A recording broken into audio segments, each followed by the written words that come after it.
Bismillahirrahmanirrahim. Assalamualaikum warahmatullahi wabarakatuh. Apa kabarnya pagi hari ini? Alhamdulillah, luar biasa. Tetap semangat. Allahu Akbar. Yes. As-Sanabil bersama Al-Quran. Tahfiz mudah, indah, berkah. Takbir. Allahu Akbar. Allahu Akbar. Allahu Akbar. Yes. Bismillahirrahmanirrahim.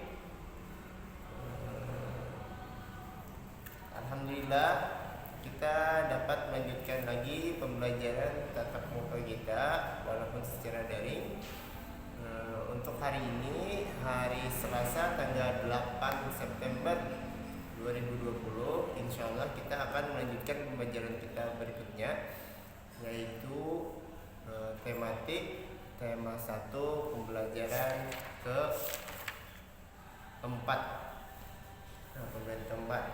Kemarin kan di waktu pembelajaran ketiga sudah belajar yang namanya Pancasila. Tentunya kita semua sudah harus hafal dari sila 1 sampai sila ke-5.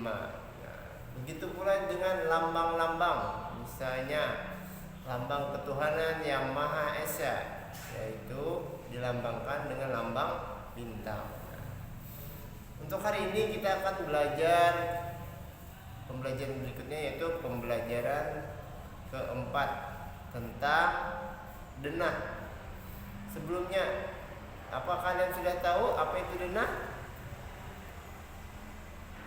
Ya, tentunya kalian sudah tahu apa itu denah, karena kita pada kelas sebelumnya di kelas 4 juga pernah belajar yang namanya denah. Nah, jadi untuk di kelas 5 ini ternyata ada lagi yang namanya denah.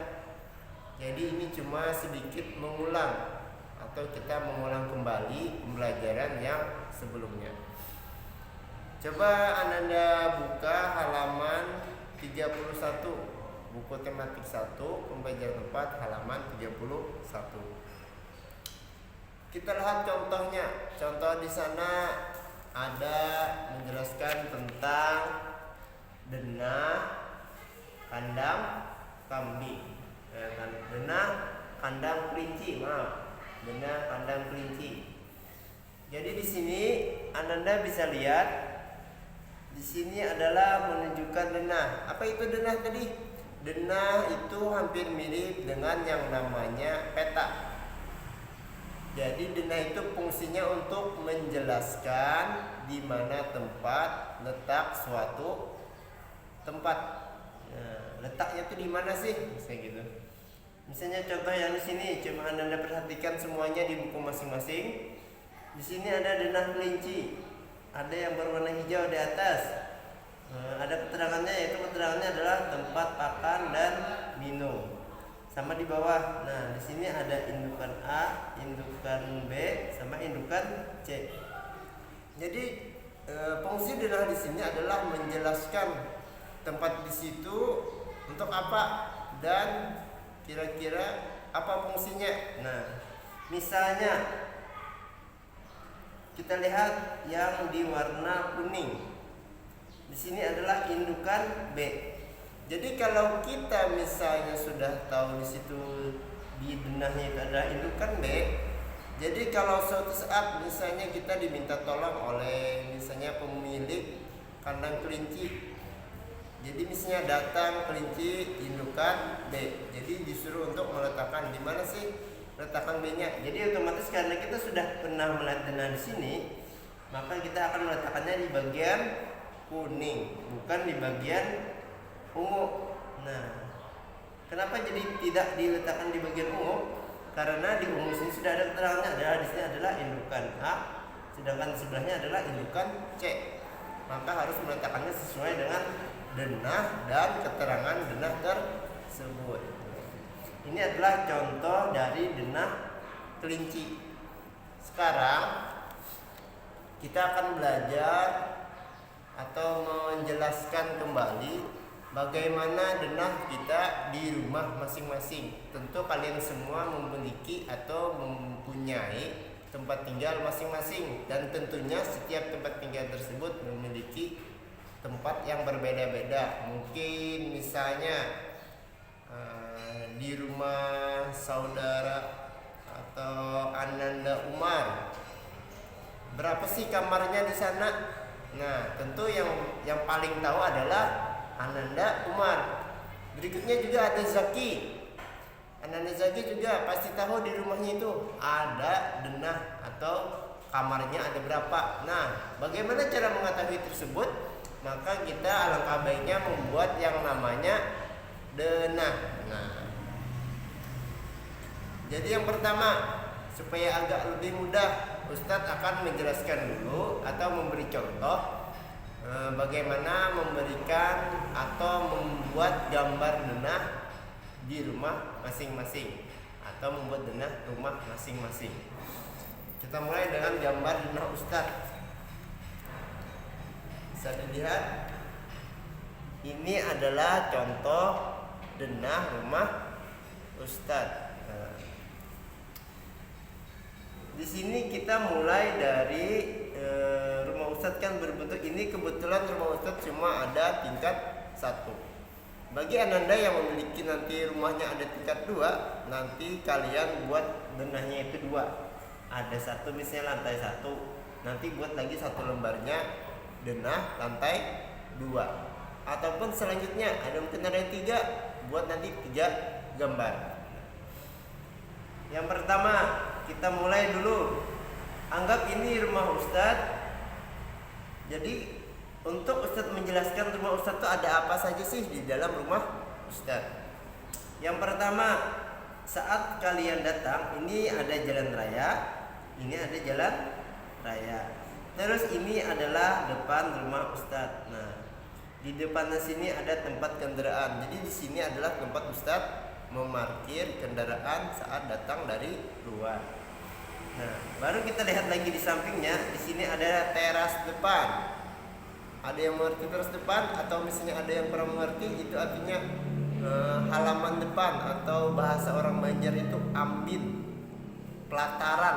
Nah itu, ini pelataran depan.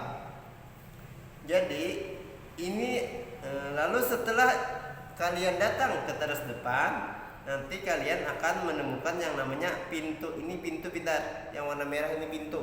Nah, kalau di sini kalian lihat warna merah, itu semuanya pintu yang ada di rumah Ustadz.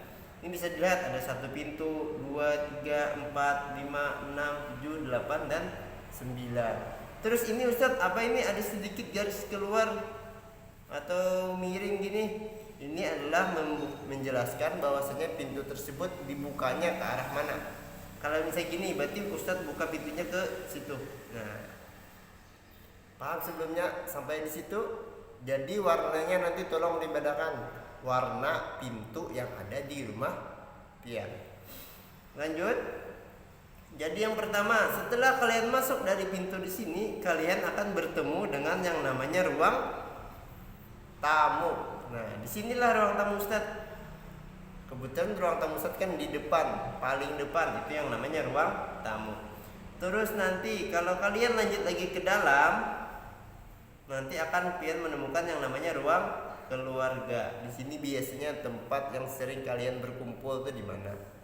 Tempat keluarganya. Nah, ini kebetulan rumah Ustadz di sini tempat ruang keluarganya. Terus di kamar Ustadz di mana? Kamar Ustadz ada di sebelah sini. Nah, di sini ada menggunakan pintu. Jadi Ustadz dari ruang tamu langsung ke kamar Ustadz lewat pintu sebelah sini. Sama juga ini ada kamar 1 lagi, ini kamar adik Ustadz. Jadi pintunya lewat sini juga pintunya. Sini pintu, sini pintu. Jadi ada 2 kamar sudah yang saya jelaskan. Terus kalau sudah kalian lewat sini, kalau misalnya mau ke belakang lewat pintu sini, maka kalian akan menemui dapur atau ruang makan. Nah, dapur itu biasanya bisa tempat dapur ataupun sekaligus menjadi ruang makan. Nah, jadi kalau nanti kalian bingung di mana ruang makan Ustadz, berarti ruang makan Ustadz itu ada di bagian dapur juga. Dapur di situ ada dapur, di situ juga ada ruang makan. Nah, terus kita lihat ke bagian samping kiri, di sini ada teras belakang. Nah, jadi di belakang rumah Ustadz juga ada yang namanya teras. Nah, di sini juga ada pintunya, nggak mungkin teras itu nggak ada pintunya. Nah, terus kita geser lagi ke sebelah kanan, ada yang namanya toilet atau WC, dan sampingnya ada yang namanya kamar mandi. Nah, terus ada lagi di bagian sini. Ini ada pintu, ini ada pintu depan, ini pintu bagian belakang. Nah, di bagian sini ternyata di rumah Ustaz itu ada yang namanya garasi, atau bagian bisa sebut juga garasi itu tempat meletakkan barang-barang juga bisa. Terus misalnya tempat jemuran juga bisa. Itu kan yang namanya garasi. Nah, ini adalah contoh rumah Ustaz. Nanti setelah ini belajar, kita akan belajar menggambar. Menggambar apa? Kalian tugasnya adalah menggambar denah rumah masing-masing. Jadi jangan kalian ikuti semua apa yang punya Ustadz. Ini adalah gambar denah Ustadz. Nanti setiap rumah kalian memiliki denah masing-masing. Jadi tugasnya tadi Ustadz ulangi. Silahkan kalian buat denah rumah kalian dengan sebaik-baiknya. Kalau perlu pakai warna juga bagus. Misalnya nanti kalian punya kamar, kamarnya misalnya warna merah, berarti kalian akan silahkan pian warnai kamarnya itu berwarna merah. Jadi makin jelas. Dan nanti jangan lupa setiap ada ruangan kalian tulis keterangannya, misalnya ruang tamunya di mana, ruang dapurnya di mana, WC-nya di mana. Nah, terus gitu sampai jelas. Tapi tidak mesti, misalnya kalian gak punya garasi ya nggak masalah. Yang penting kalian lihat tempat kalian masing-masing. Nah, mungkin itu pembelajaran kita hari ini. Kita belajar dulu memahami dan bagaimana cara menjelaskan denah rumah kita masing-masing. Mungkin itu saja pembelajaran kita hari ini. Mudah-mudahan dapat dipahami. Salah kalam mohon maaf. Wabillahi taufik wal hidayah. Assalamualaikum warahmatullahi wabarakatuh.